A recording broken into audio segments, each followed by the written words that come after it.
स्वागत आप सभी का ब्रेकिंग न्यूज चैनल में एक बार फिर से। तो आइए जानते हैं देश दुनिया की तमाम बड़ी खबरों को।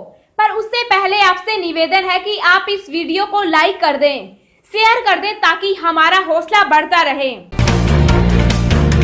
देश में कोरोना संक्रमित मरीजों का आंकड़ा 56,000 के पार, अब तक 1,884 की मौत। जी हां, आपको बता दें कि देश और दुनिया में कोरोना के केस लगातार बढ़ते ही जा रहे हैं। ताजा आंकड़ों के मुताबिक देश में अब तक 56,345 संक्रमण के मामले सामने आ चुके हैं। एक्टिव केस 38,458 हैं, जिसमेमें से अभी तक 1,884 लोग अपनी जान गंवा चुके। वहीं इसके बीच अच्छी खबर ये भी है कि अब तक 16,761 संक्रमित मरीज ठीक भी हो चुके। दुनिया भर में कोरोना वायरस की वजह से कुल 2,71,122 लोगों की जान जा चुकी है, जबकि वायरस से संक्रमित लोगों की संख्या 38,19,000 हो गई। इनमें एक्टिव केस 23 लाख हैं और खुशी की बात यह है कि अब तक 13 लाख लोग ठीक हो चुके हैं।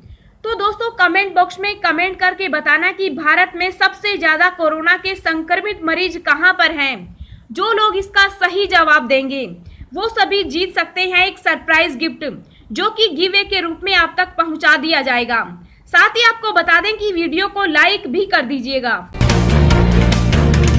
तबलीगी जमात के 4,000 सदस्यों ने पूरा किया क्वारंटीन का टाइम, घर भेजने की तैयारी में सरकार। जी हां, आपको बता दें कि निजामुद्दीन स्थित मरकज से निकले तबलीगी जमातियों को उनके घर वापस भेजा जाएगा। इस बाबत दिल्ली सरकार ने आदेश जारी कर दिए हैं। दिल्ली सरकार के सूत्रों का कहना है कि मरकज से जुड़े सभी लोगों का क्वारंटीन समय पूरा हो चुका है। ऐसे में सभी लोगों को क्वारंटाइन केंद्रों में रखने की आवश्यकता नहीं है। सिर्फ उन लोगों को दिल्ली में रोका जाएगा जिन पर किसी प्रकार का आपराधिक मुकदमा दर्ज है या जिन्हें पुलिस जांच में शामिल होना है। देश भर के राज्यों से दिल्ली सरकार के पास उनके राज्यों के जमातियों को छोड़ने को लेकर निवेदन आ रहे थे।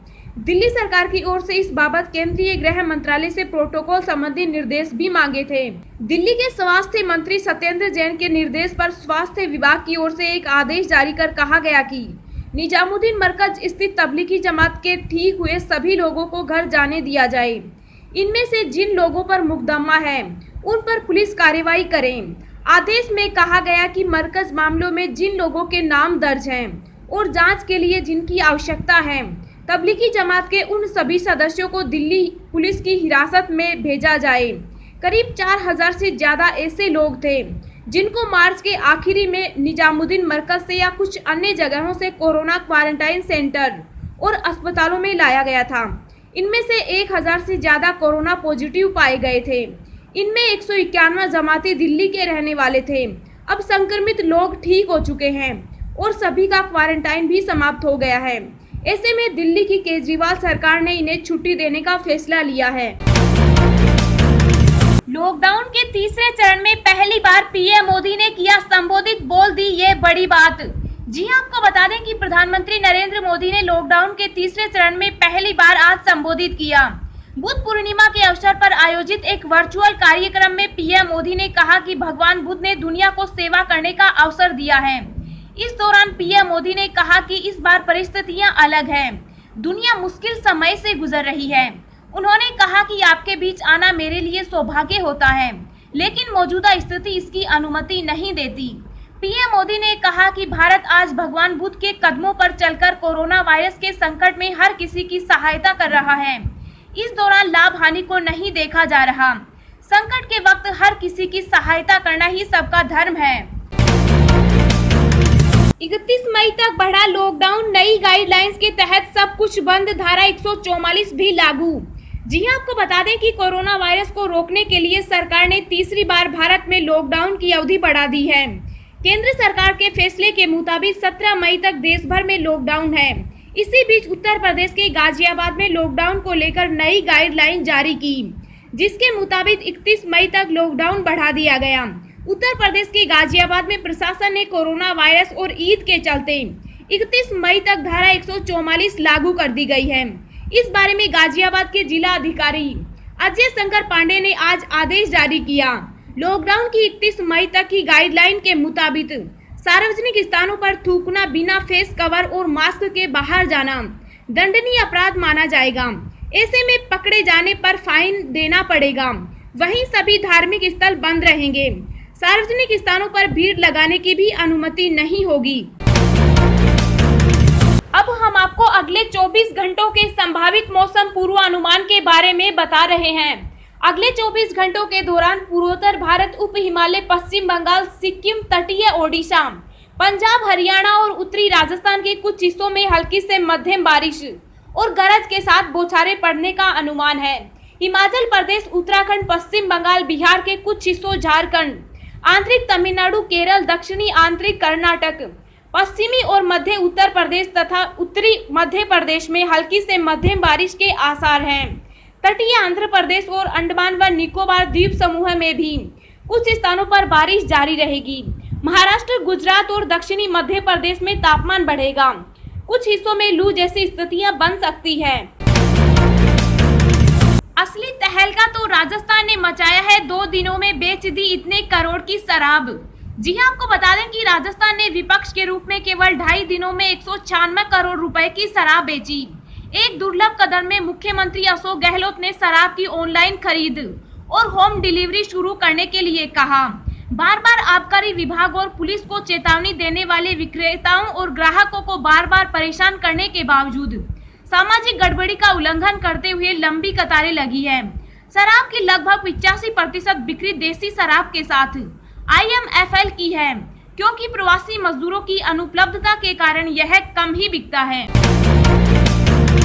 आरोग्य सेतु ऐप को अनिवार्य बनाने के आदेश पर कानूनी चुनौती। IFF का सवाल, ऐप स्वास्थ्य का रास्ता है या जेल का? जी आपको बता दें कि डिजिटल राइट्स को सक्रिय रहने वाले समूह इंटरनेट फ्रीडम फाउंडेशन ने हाल ही में नोएडा प्राधिकरण को आरोग्य सेतु ऐप को लोगों के लिए अनिवार्य बनाने और इसे फोन में न रखने पर कानूनी कार्रवाई करने के आदेश को चुनौती दी है। इस बारे में ट्वीट में जानकारी देते हुए IFF ने कहा, सभी नोएडा निवासियों और आगंतुक ध्यान दें, हमने आरोग्य सेतु ऐप के अनिवार्य कार्यान्वयन के खिलाफ कानूनी चुनौती दी है। ट्वीट के साथ एक रिपोर्ट भी शेयर की गई और कहा गया कि धारा 144 के तहत दायर एक अभ्यावेदन के माध्यम से यह चुनौती दी गई है। साथ ही IFF ने ट्वीट में कहा, हम लोगों को भी धारा 144 के तहत आदेशों के खिलाफ आवाज उठाने में सक्षम बनाने के लिए प्रतिनिधित्व उपलब्ध करवा रहे हैं। आइए हम निजता और व्यक्तिगत स्वतंत्रता के हमारे अधिकार की रक्षा करें। अब तुरंत मरेगा कोरोना का वायरस, नीदरलैंड ने खोज ली ये दवा। जी आपको बता दें कि दुनिया में महामारी फैलाने वाले कोरोना वायरस का अंत अब नजदीक आ रहा है। विश्व में कई देशों के वैज्ञानिक इसका तोड़ ढूंढने में लगे हैं और कुछ को कामयाबी भी हासिल हो रही है। ऐसी ही एक खबर यूरोप से सामने आई है, जहां के वैज्ञानिकों ने एक ऐसी स्पेशल एंटीबॉडी खोजने का दावा किया है जो कोरोना को शरीर में फैलने से रोक सकती है। इस खास एंटीबॉडी से कोरोना के मरीजों का तुरंत इलाज संभव हो सकेगा। यूरोप के वैज्ञानिकों ने एक ऐसी स्पेशल एंटीबॉडी खोजने का दावा किया है जो कोरोना के संक्रमण को शरीर में फैलने से रोकेगी। इससे कोरोना मरीजों का तुरंत इलाज हो सकेगा। नीदरलैंड की यूट्रेस्ट यूनिवर्सिटी ने इस एंटीबॉडी का नाम 47D11 रखा है। ये एंटीबॉडी कोरोना वायरस से चिपकती है और उसकी कटीली परत को तोड़ती है। कटीली परत टूटते ही कोरोना कमजोर होने लगता है और इससे कोरोना का संक्रमण शरीर में तेजी से नहीं फैल पाता। यूरोप के वैज्ञानिकों ने चूहों में पाए जाने वाली 51 सेल लाइन्स कोशिकाओं में इस एंटीबॉडी को खोजा, जिसके बाद इसे मनुष्य के लिए जेनेटिकल इंजीनियर किया। इसके बाद एंटीबॉडी का टेस्ट कोरोना वायरस पर किया गया। कोरोना के शिकारों में सबसे ज्यादा बुजुर्ग या अधिक उम्र वाले लोग हैं। दुनिया भर में कोरोना से जूझ रहे 80% मरीजों की उम्र 65 से ज्यादा है। मौत का आंकड़ा भी बुजुर्गों का कई गुना ज्यादा है, क्योंकि बढ़ती उम्र के साथ शरीर का इम्यून सिस्टम कमजोर हो जाता है।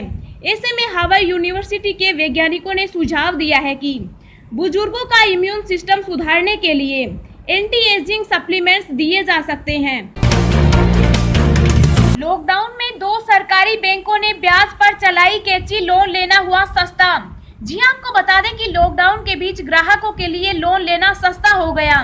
देश के अधिकतर निजी या सरकारी बैंक लगातार लोन पर ब्याज दर में कटौती कर रहे हैं। इसी के तहत 2 सरकारी बैंकों ने ग्राहकों को राहत दी है। ये दो सरकारी बैंक इंडियन ओवरसीज बैंक और बैंक ऑफ महाराष्ट्र हैं।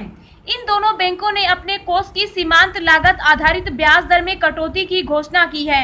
आईओबी ने 1 साल की अवधि के लोन की ब्याज दर को 0.10% घटाकर 8.15% कर दिया। 1 साल की अवधि की MCLR दर की व्यक्तिगत कार और होम लोन जैसे कर्ज के लिए प्रमुख आधार होती है। इसके साथ ही बैंक ने कहा कि 3 माह की अवधि के लिए ब्याज दर को मौजूदा 8.10% से घटाकर 8.5% और 6 माह की अवधि पर ब्याज दर को मौजूदा 8.15% से घटाकर 8.10% कर दिया। वहीं 2 साल की अवधि के लिए इसे 8.30% से घटाकर 8.30% किया जाएगा। आपको बता दें कि बैंक की घटी दर 10 मई से लागू होगी। तो दोस्तों, आज की ताजा खबरें यहीं समाप्त होती है। उम्मीद करते हैं कि आपको इन महत्वपूर्ण खबरों से काफी जानकारी मिली होगी। हम आपसे इसके बदले में बस इतना ही चाहते हैं कि आप इस वीडियो को लाइक कर दें, शेयर कर दें, क्योंकि आपका लाइक शेयर करना ही हमारी मेहनत का फल होता है। बाकी इसी प्रकार की रोजाना ताजा खबरें पाने के लिए हमारे चैनल को सब्सक्राइब कर सकते हैं। सब्सक्राइब करने के साथ साथ बेल का आइकन जरूर दबाएं, ताकि हम जो भी वीडियो डालें वह आपके पास सबसे पहले पहुंचता रहे। वीडियो देखने के लिए धन्यवाद।